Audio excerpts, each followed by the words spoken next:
La France est actuellement en pleine phase de repentance, avec le voyage du président Hollande au Sénégal et sur l'île de Gorée, et avec sa reconnaissance du massacre du mois d'octobre 1961. Alors, je suis historien et non pas homme politique, ce qui fait que mon approche va être uniquement historique dans la mesure où, pour l'historien, cette double reconnaissance, cette double repentance est particulièrement inacceptable. Elle l'est, pourquoi? Eh bien parce que dans les deux cas, le président de la République a cautionné des histoires qui sont fausses. Des histoires qui ont été totalement revues, réécrites, et qui ne correspondent pas du tout à la réalité. Alors je vais prendre ces deux éléments. Le premier, qui est donc le mythe de la traite exclusivement européenne, et le second, celui du prétendu massacre d'octobre 1961 à Paris. Lors de son voyage au Sénégal, à Dakar, le président François Hollande s'est rendu, bien entendu, sur l'île de Gorée. Incontournable itinéraire repentant, l'île de Gorée qui est présentée comme ayant été un centre important de la traite des esclaves et qui plus est de la traite européenne. L'île de Gorée se trouve à 20 minutes de bateau de Dakar. De nombreux Sénégalais et touristes s'y rendent, certains pour la plage, d'autres pour parcourir les ruelles de cette ancienne île coloniale.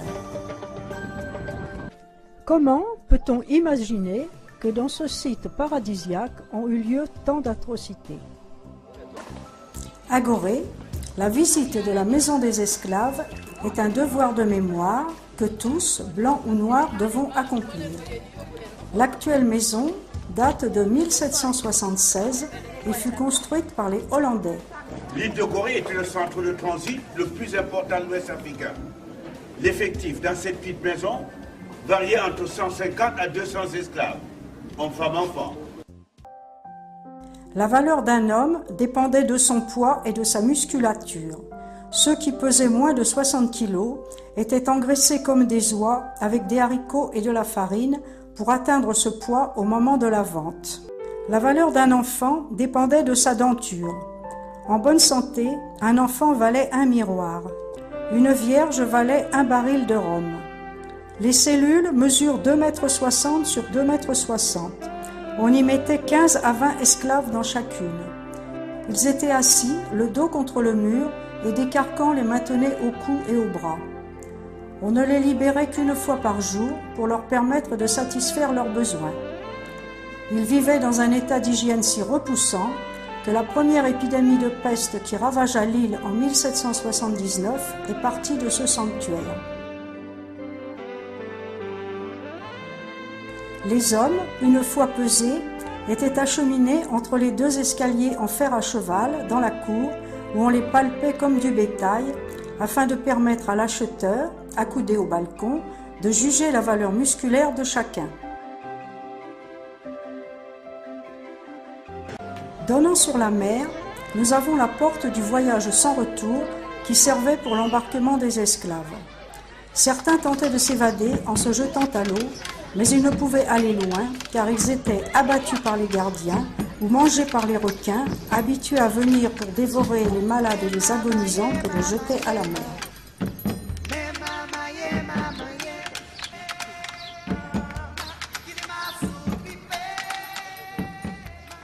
Gorée, Dachau, le Goulag. Ce mémorial est là pour nous rappeler quel long chemin il nous reste à parcourir avant de devenir des hommes. Or, l'histoire a démontré que Gorée, premièrement, ne fut jamais un centre important de la traite, et deuxièmement, que la fameuse maison des esclaves, dans laquelle l'on peut observer des chaînes, des cellules et des lieux de maltraitance de ces malheureux esclaves, avait été construite après la fin de la traite dans cette région. En effet, cette maison des esclaves date de la fin du XVIIIe siècle, alors que la traite atlantique en Sénégambie avait pris fin quasiment 75 ans auparavant. Alors le plus scandaleux dans cette affaire est que le président Hollande a cautionné un mythe historique.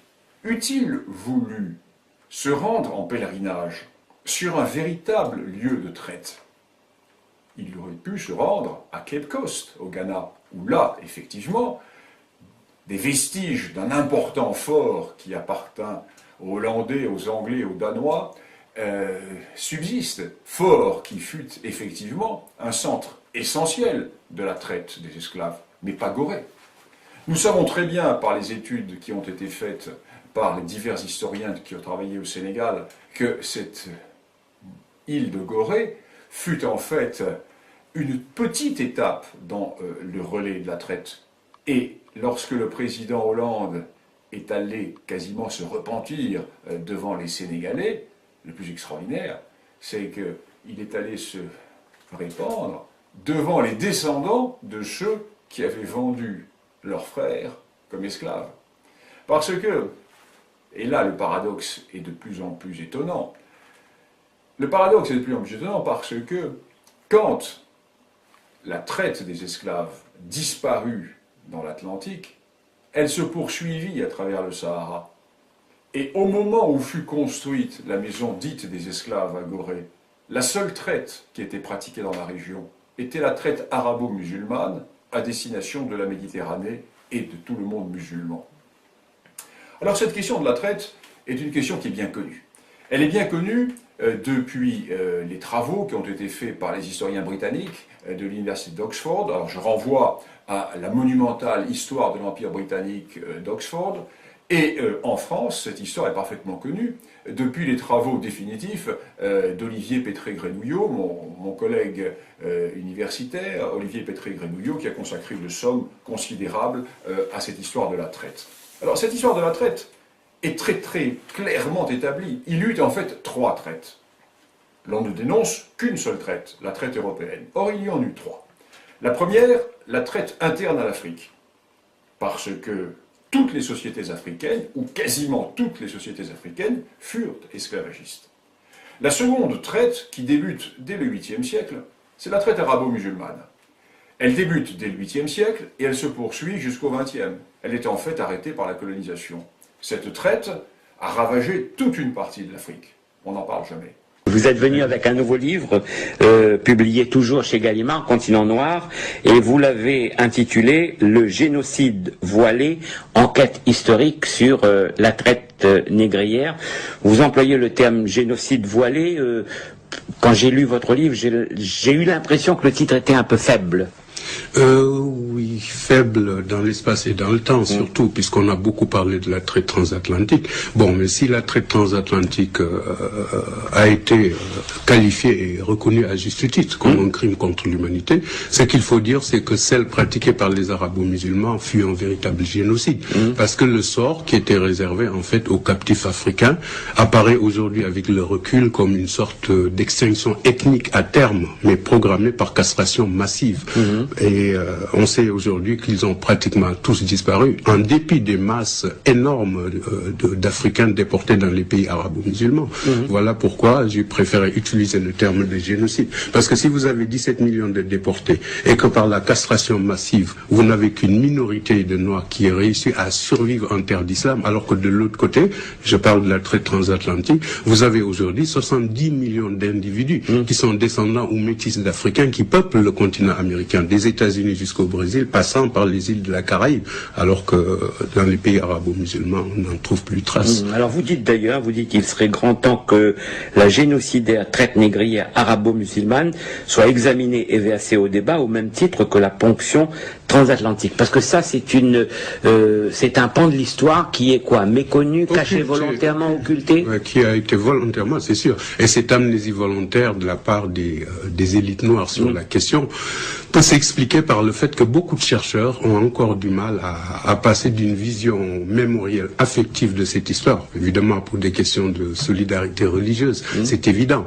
à une approche distanciée et scientifique d'une histoire qui ne traite que des faits avérés. C'est ce que j'ai voulu faire. Et il faut dire que le bilan est terrible, le bilan est terrifiant. Rien que pour le Sahara, on peut évaluer que 9 millions de captifs ont dû être transportés dans des conditions inhumaines. Et dont 2 millions ont péri ou alors sont restés en bordure du désert. Alors pour ce qui est de ce qu'on appelle la traite orientale, qui s'est déroulée dans les régions proches de la mer Rouge et de l'océan Indien, on évalue environ à 8 millions le nombre de victimes. Donc le bilan est lourd, puisque globalement, on arrive à un chiffre effrayant de 17 millions de morts, de déportés ou de castrés par les Arabes. C'est donc un génocide. Vous le dites d'ailleurs, vous dites on va pas faire un hit parade de ceux qui ont été les pires, mais vous, enfin, je résume. Disons qu'il n'y a pas de degré dans l'horreur, ni de monopole de la souffrance, mais la page devrait être écrite. Et on voit qu'aujourd'hui encore ce génocide, il faut surtout ne pas trop en parler, et surtout il ne faut pas choquer le monde musulman. Je pense que l'approche scientifique objective consiste à ne pas traiter l'histoire de deux manières. On a beaucoup parlé de la traite transatlantique. Vous, c'est ça que vous voulez, hein. Vous dites ce que vous voulez dire, c'est que il y a eu la traite, qu'elle soit transatlantique ou qu'elle soit celle-là qui a été pire. Qu'elle soit arabo-musulmane. Voilà. Donc il faut mettre les deux calamités sur le même, tout en gardant présent dans l'esprit que les premières victimes de cette calamité furent d'abord les Slaves, que les Marseillais et les Vénitiens allaient raser dans les territoires d'Europe centrale et orientale pour les vendre dans le monde arabo-musulman. Comme on sait, ça a duré toute l'époque carolingienne sous les monarques saxons Henri Loiseleur et Othon Ier. Il a fallu l'émergence d'États européens puissants dans l'Europe de l'Ouest et puis l'arrêt de l'expansion islamique aux Pyrénées pour que ça s'arrête. En fait, la traite arabo-musulmane, la traite négrière arabo-musulmane n'était que le prolongement d'une autre traite transeuropéenne. Donc toutes les victimes doivent être dénoncées, mais toutes les traites aussi au même niveau. Et la troisième traite, la traite européenne ou traite atlantique, qui débuta au XVIe siècle et qui s'acheva à la fin du XVIIIe ou au tout début du XIXe, est une traite qui est la plus connue parce que nous disposons d'archives, alors que les traites internes et les traites musulmanes ne nous ont pas laissé les mêmes quantités d'archives. Alors quand la repentance s'établit, l'histoire est faussée. L'histoire est complètement faussée, pourquoi? Parce que les esclaves n'apparaissent pas tout seuls sur le littoral. La vérité est qu'une partie de l'Afrique a vendu l'autre partie de l'Afrique. Comme le disait le grand Brodel, la traite n'est pas une invention diabolique des Européens. Les Européens n'ont pu vendre des esclaves parce qu'ils en avaient acheté à des pourvoyeurs noirs. En fait, cette traite unissait des peuples africains à des négriers européens. Jamais les Européens ne sont entrés à l'intérieur du continent pour capturer les esclaves. Pourquoi, grand Dieu, aurait-il risqué les maladies, aurait-il risqué les embuscades, alors qu'il était beaucoup plus commode d'attendre sur le littoral que des pourvoyeurs viennent leur livrer ces esclaves. Autre élément qui est fondamental, c'est que la plupart des sociétés littorales africaines furent esclavagistes. Et la fortune de ces grands royaumes de l'Ouest africain, citons simplement le royaume d'Oyo, citons simplement le royaume d'Abomey, nous pourrions en citer bien d'autres, la fortune de ces royaumes reposa précisément sur le trafic des esclaves. Et de l'intérieur de l'Afrique jusqu'au littoral, toute une chaîne commerciale mettait en branle des peuples africains qui participaient d'une manière directe à la traite. Voilà la réalité. Il y eut 3 traites. Et pour l'historien, ce qui est proprement scandaleux, c'est de voir que la seule traite dénoncée, la seule culpabilité mise en avant est celle des Européens. Nous sommes là en présence d'un ethnomasochisme qui ne tient pas compte des découvertes de l'histoire. Alors bien entendu, il n'est pas question de diminuer, il n'est pas question d'estomper les responsabilités, ni même les souffrances. Mais l'historien qui ne blâme ni ne loue demande une seule chose, que les 3 traites soient traitées sur le même pied d'égalité. Et si repentance il doit y avoir, et si accusation anachronique il doit y avoir, bien que l'on mette toutes les cartes sur le tapis et que l'on parle de toutes les traites, et que tous les peuples qui ont pu participer à cette traite africaine, à ces traites africaines, soient concernés, et pas uniquement les Européens. C'était il y a 1 an, à Clichy-la-Garenne. François Hollande, candidat à la présidentielle, rendait hommage aux victimes du 17 octobre 61. Tout simplement rappeler ce qui s'est produit ici, c'est-à-dire plusieurs dizaines de morts dans des conditions tragiques. Une plaque très discrète sur le pont Saint-Michel à Paris, et c'était tout pour la reconnaissance. Un an après, François Hollande, président de la République, diffuse ce communiqué. La République reconnaît avec lucidité ces faits. 51 ans après cette tragédie, je rends hommage à la mémoire des victimes. Les faits, les voici. Paris, 17 octobre 61, en pleine guerre d'Algérie, des centaines de Français musulmans d'Algérie, comme la police les appelle à l'époque, bravent le couvre-feu pour manifester pour l'indépendance de l'Algérie. La répression est féroce. À la manœuvre, le préfet de police de Paris, Maurice Papon, qui mentira au général de Gaulle sur le bilan. Un seul bilan officiel existe, il date de 2002. On parle de 7 morts et de 136 blessés. Mais le FLN algérien maintient qu'il y a eu plus de 200 tués ce soir-là, dont bon nombre par noyade. Une déclaration présidentielle qui pourrait avoir un objectif de politique étrangère, pour préparer dans les meilleures conditions la visite en Algérie du président français, prévue en décembre prochain. En rendant hommage aux prétendus, je dis bien aux prétendus, victimes de la manifestation du 17 octobre 1961 à Paris, le président Hollande a pris des libertés considérables avec l'histoire. Alors, je laisse de côté l'aspect politique qui ne m'intéresse pas, puisque je parle en tant qu'historien. Le président Hollande a pris des libertés considérables avec l'histoire. Pourquoi? Parce que nous savons que toute cette affaire est un montage. Un montage qui a été opéré dès 1961 par les porteurs de valises, par les alliés du FLN, en l'occurrence le Parti communiste français. Le Parti communiste français qui, soit dit entre parenthèses, a fait adopter hier au Sénat, à l'initiative de son groupe, la reconnaissance de ce massacre par les sénateurs de gauche et les sénateurs écologistes qui ont voté cette recommandation. Alors le président Hollande a pris des libertés avec l'histoire, pourquoi?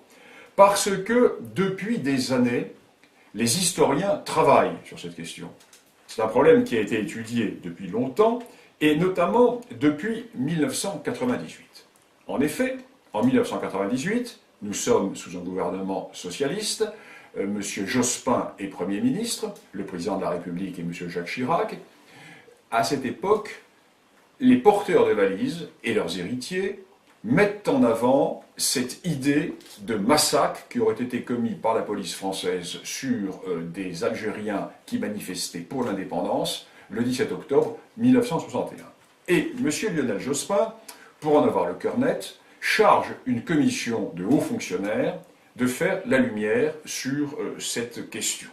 Et il confie cette mission à M.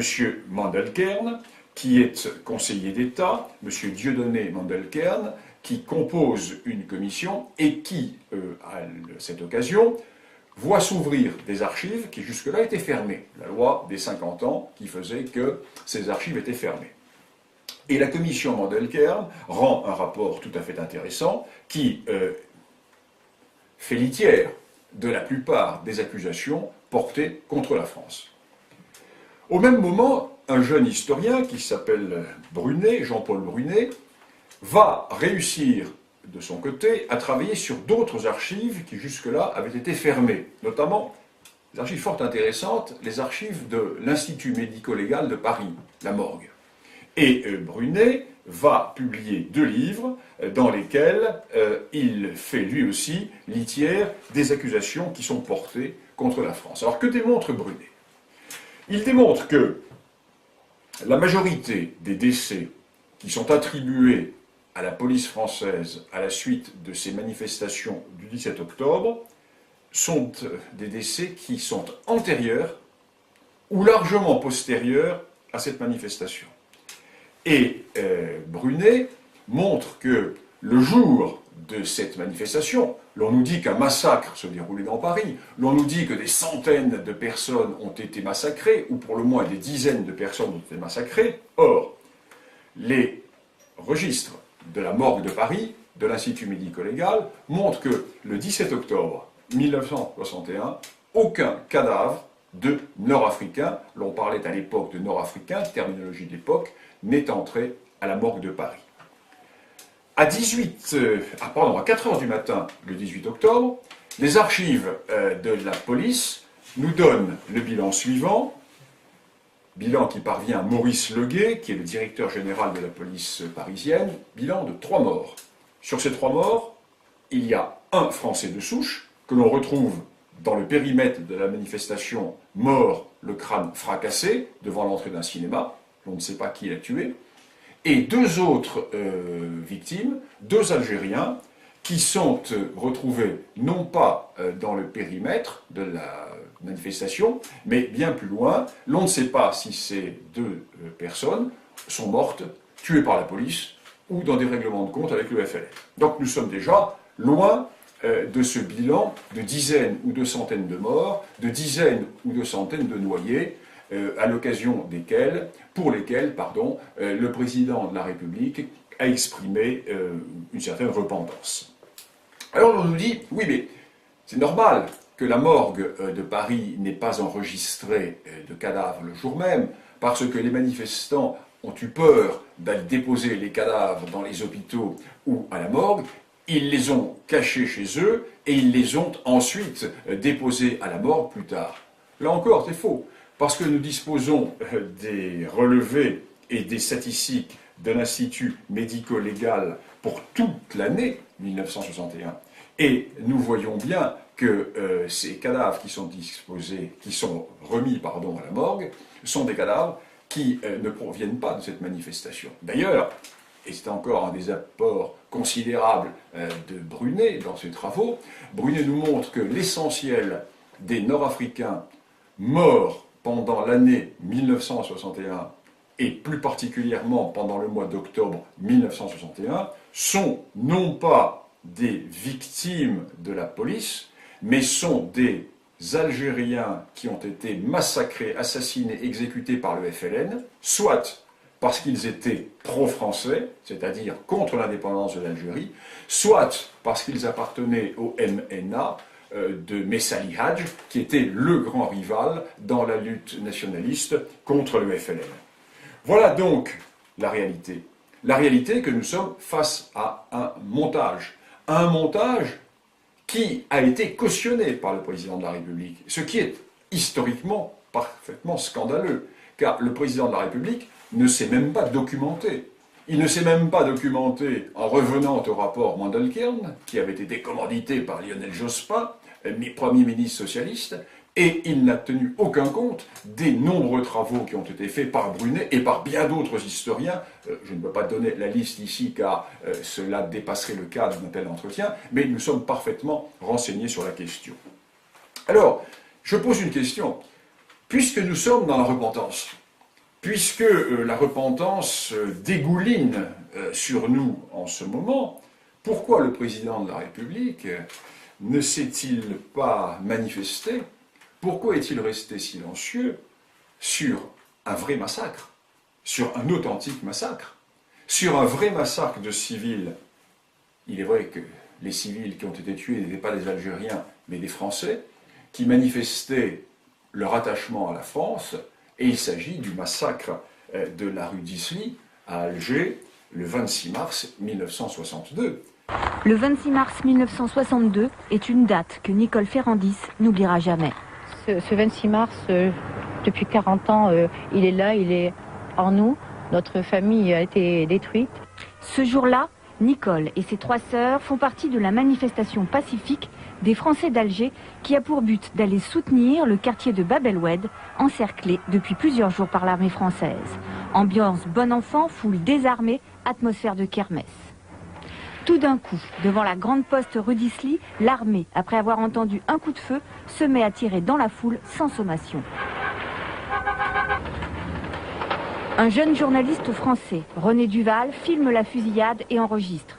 Un manifestant abjure le lieutenant qui dirige les soldats de faire cesser le massacre. Mon lieutenant, je veux l'énergie, mon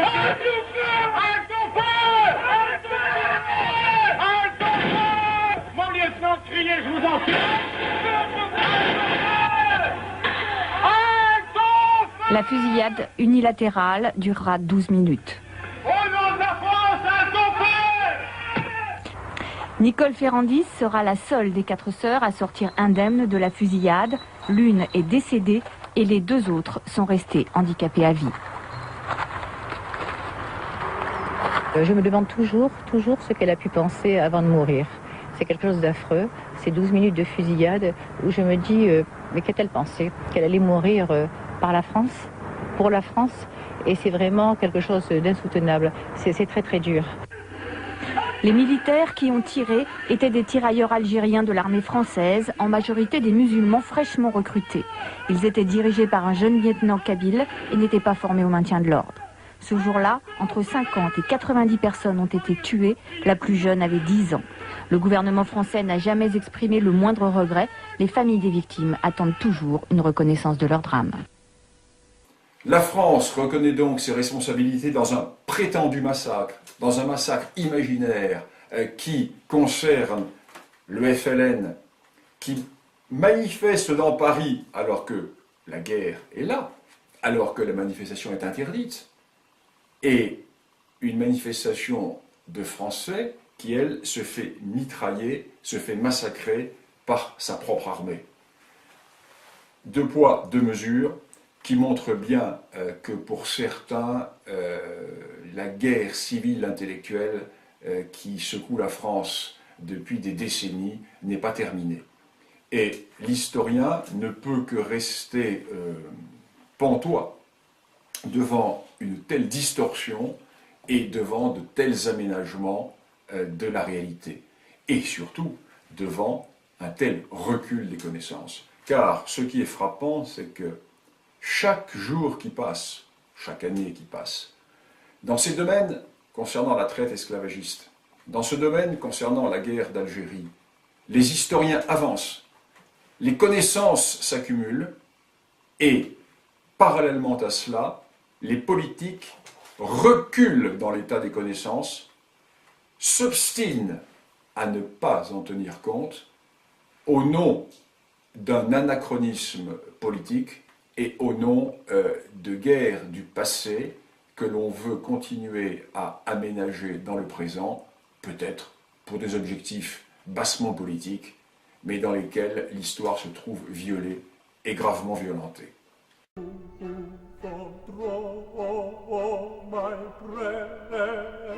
Can scarcely move or draw my breath. Let me freeze again. Let me freeze again to death. Let me freeze again to